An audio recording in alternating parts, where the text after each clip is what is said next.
Hello everyone, నేను మీ Navyasri. Welcome back to our channel. ఈరోజు మన వీడియోలో కృష్ణాష్టమి రోజు కన్నయ్యకి ఇష్టమైన అటుకులతో చేసిన ప్రసాదం రెసిపీస్ని చూపిస్తున్నాను. ఈజీగా చేసుకోవచ్చు. అటుకుల ప్రసాదాలు చాలా టేస్టీగా ఉంటాయి. ఓన్లీ కృష్ణాష్టమికే కాదు, ఇంట్లో ఎప్పుడైనా తినాలనిపిస్తే కూడా చేసుకోవచ్చు. కృష్ణుడికి అటుకులంటే ఎంతో ప్రీతికరం. ఫస్ట్ మనం బెల్లం అటుకుల ప్రసాదంని ఎలా చేయాలో చూద్దాం. ఇది పొడి పొడిగా చాలా టేస్టీగా ఉంటుంది.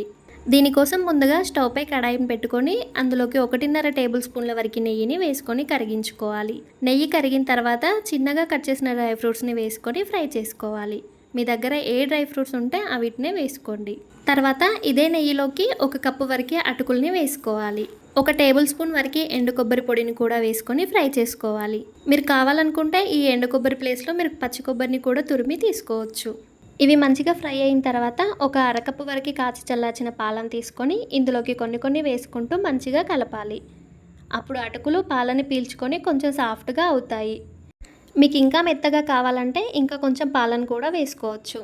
పాలను అన్నింటినీ వేసి మూత పెట్టి 2 నిమిషాలు మూత పెట్టి కుక్ చేయాలి. 2 మినిట్స్ తర్వాత మూత తీసి మంచిగా కలపాలి. అటుకులు కొంచెం పొడి పొడిగా అవుతాయి. ఇలా పొడి పొడిగా అయిన తర్వాత అరకప్పు వరకు బెల్లం తురుముని 1 టీ స్పూన్ వరకు చక్కెరని వేసుకొని కలుపుకోవాలి. బెల్లం కరిగి అటుకులలో కలిసిపోయే వరకు స్టవ్ని లో ఫ్లేమ్లో పెట్టుకొని కలుపుతూ ఉండాలి, లేదంటే అడగంటుకుపోతుంది.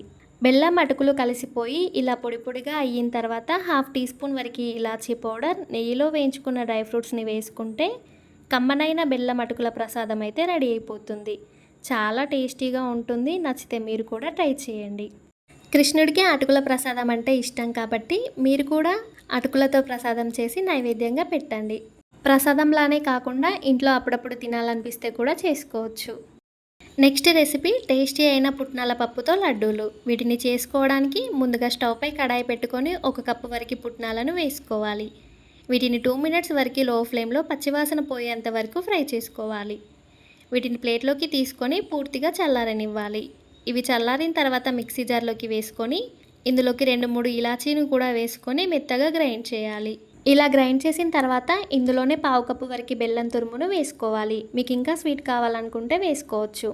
దీన్ని మళ్ళీ ఒకసారి గ్రైండ్ చేయాలి. పుట్నాలు బెల్లం కలిసి పొడి పొడిగా అవుతాయి. వీటిని ఒక ప్లేట్లోకి తీసుకుందాం.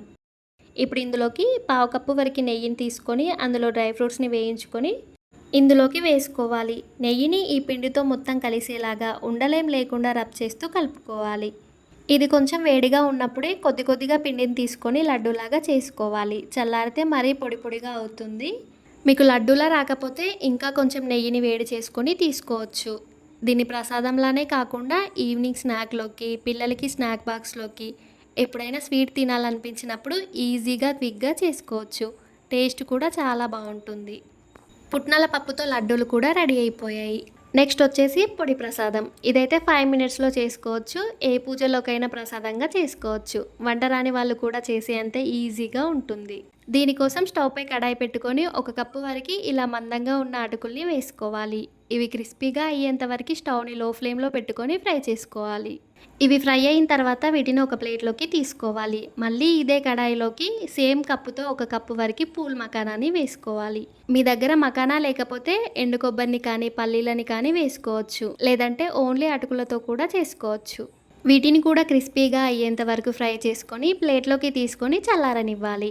ఇవి పూర్తిగా చల్లారిన తర్వాత మిక్సీ జార్లోకి వేసుకొని వీటితో పాటు 2-3 టీ స్పూన్ల వరకు చక్కెరను కూడా వేసుకొని మెత్తగా గ్రైండ్ చేయాలి. ఇందులోకి ఇలాచీ పౌడర్ని అయితే వేయట్లేదు, మీకు నచ్చితే వేసుకోవచ్చు. ఇలా గ్రైండ్ చేసిన పొడిని ఒక ప్లేట్లోకి తీసుకోవాలి. తర్వాత ఇందులోకి నెయ్యిలో వేయించిన డ్రై ఫ్రూట్స్ని నెయ్యి లేకుండా వేసుకోవాలి. పొడి ప్రసాదం అయితే రెడీ అయిపోయింది. మీకు ఇలా పొడిగా ఇష్టం లేకపోతే ఇందులోకి పాలను వేసుకొని లడ్డూలా చేసుకోవచ్చు. నెక్స్ట్ రెసిపీ వచ్చేసి అటుకులతో పాయసం. ఇది కూడా చాలా బాగుంటుంది, సింపుల్గా అయిపోతుంది. స్టవ్ పై కడాయి పెట్టుకొని ఇందులోకి 1 కప్పు వరకు అటుకుల్ని వేసుకోవాలి. వీటిని కలుపుతూ లో ఫ్లేమ్లో క్రిస్పీగా అయ్యేంత వరకు ఫ్రై చేసుకోవాలి. ఫ్రై అయిన తర్వాత ఒక ప్లేట్లోకి తీసుకొని చల్లారనివ్వాలి. ఇవి చల్లారిన తర్వాత మిక్సీ జార్లోకి వేసుకొని మెత్తని పొడిలా కాకుండా కొంచెం రవ్వలాగా గ్రైండ్ చేసుకోవాలి. నెక్స్ట్ ఒక బౌల్ తీసుకొని అందులోకి మనం ఏ కప్పుతో అయితే అటుకులు తీసుకున్నామో సేమ్ అదే కప్పుతో ఒక 2 కప్పుల వరకు పాలని, 1 కప్పు వరకు వాటర్ని వేసుకోవాలి. ఈ గిన్నెను స్టవ్ పై పెట్టి పాలు మరిగేంత వరకు మరిగించుకోవాలి. నెక్స్ట్ స్టవ్పై కడాయి పెట్టుకొని అందులోకి 1 టేబుల్ స్పూన్ వరకు నెయ్యిని వేసుకొని కరిగించుకోవాలి. నెయ్యి కరిగిన తర్వాత చిన్నగా కట్ చేసిన డ్రై ఫ్రూట్స్ని వేసుకోవాలి. మీ దగ్గర ఏ డ్రై ఫ్రూట్స్ ఉంటే అవే వేసుకోవచ్చు. ఇవి మంచిగా ఫ్రై అయిన తర్వాత ఒక బౌల్లోకి తీసుకొని పక్కన పెట్టుకోవాలి. నెక్స్ట్ ఇదే నెయ్యిలోకి మనం గ్రైండ్ చేసుకున్న అటుకుల రవ్వను వేసుకోవాలి. అటుకుల్ని ఇలా గ్రైండ్ చేసుకొని కాకుండా మీరు డైరెక్ట్గా అటుకులతో కూడా చేసుకోవచ్చు.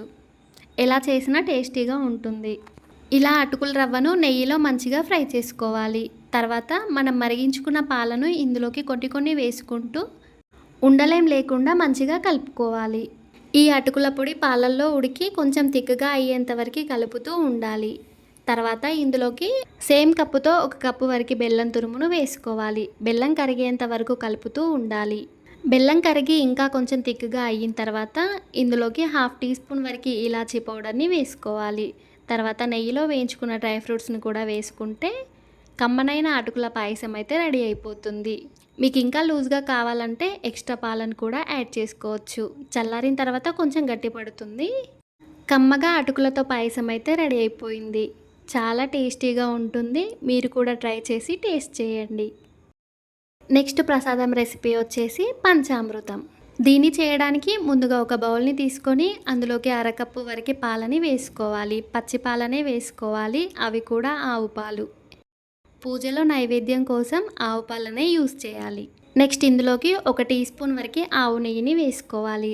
తర్వాత 1 స్పూన్ వరకు హనీని కూడా వేసుకొని 2 టీ స్పూన్ల కమ్మని పెరుగుని వేసుకోవాలి. అన్నీ కలిసేలా ఒకసారి మంచిగా కలిపి నైవేద్యంగా పెట్టేటప్పుడు కొంచెం తులసాకును కూడా వేసుకుంటే పంచామృతం అయితే రెడీ అయిపోతుంది.